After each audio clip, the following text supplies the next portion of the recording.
tanghali guys. Mag-unboxing lang tayo. Maliit lang po pero ang laki ng karton niya guys.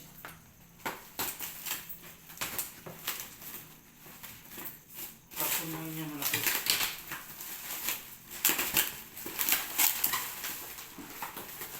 Yan. Ilaw naman po guys. Solar pa rin. Kaya, ayan. Kung saan tayo makakatipid, mag-isip-isip po tayo guys. May panel din ito na maliit. Doon ko ito lalagay sa, sa labas. At saka sa likod. Para hindi tayo masyadong masabil sa kuryente natin.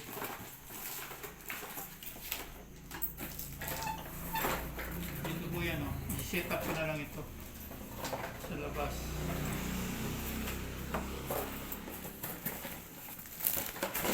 Ito yung panel niya magkadikit lang siya.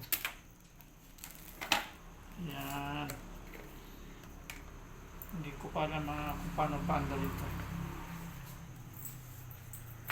So ito yan guys. Yan yung ilaw niya. Ito yung panel niya. Okay. So, isi-set up ko na lang yan doon. Okay. Ito, meron remote din siya. Ayan, patayin ko. Ayan. Tapos yan guys, yung mga electric fan ko na yan. Yan. Puro solar din yan guys. Tapos yung mga ilaw ko, solar din yan guys. Ayan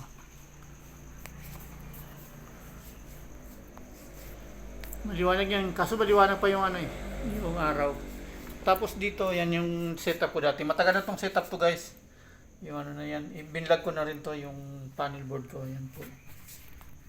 Yan. Kaya medyo bumaba rin yung rate ng kuryente ko. Maraming po salamat sa panonood nyo ng Reels video ni Biyahe ni Maestro.